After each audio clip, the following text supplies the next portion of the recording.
federal government has promised widespread advice reforms as early as next year. How will this impact Australians looking for life insurance advice? Christine Cupitt from Council of Australian Life Insurers joins me now. So basically, critical advice reforms given the green light. This is very important because a lot of people as well are not getting financial advice, mainly due to the cost here. Yeah. Juliet, this announcement is a huge win for Australians. It'll give people more choice as to where to get advice about their life insurance needs and give them more affordable options. This will mean that people have the ability to make more informed choices about their life insurance and really start to build that financial safety net and financial resilience to protect them and their families. And that can have impacts for generations to come as people become more financially secure. Just tell us how we got here and how important the government reforms are. Yeah. Well, the Council of Australian Life Insurers has been working with the government for over 18 months.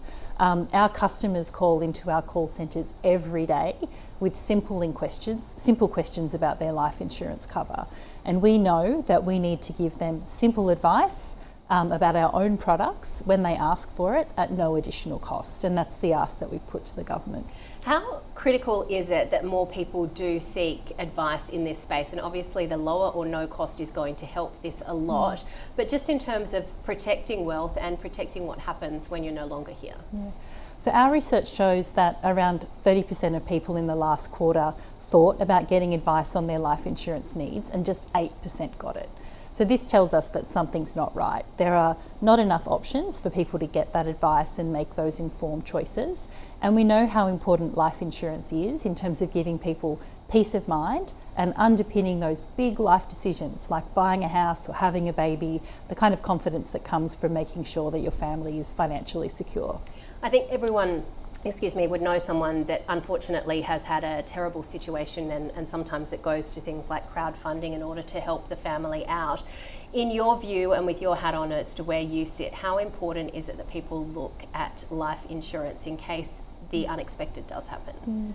Well, people shouldn't have to wait for a big life moment to think about their life insurance needs, and these reforms will make it easier for people to ask those simple questions about their cover.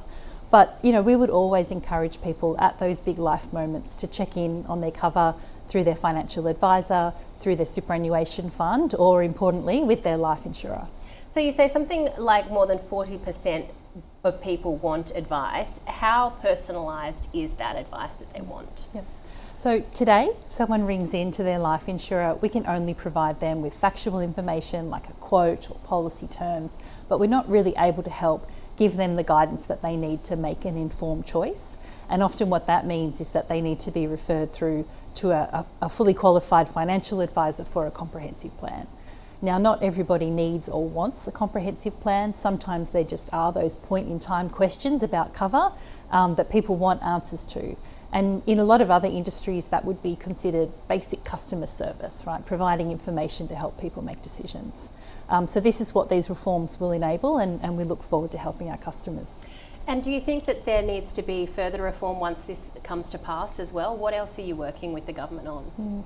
Well, these reforms have been front and centre for Australia's life insurers and our customers for the last 18 months. They are critical, and I'm very mindful that they're not legislated yet.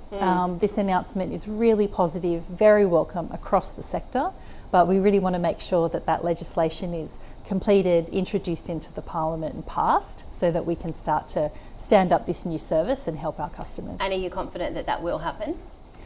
We're doing everything that we can to support the government in that process, and everyone's interests are aligned here.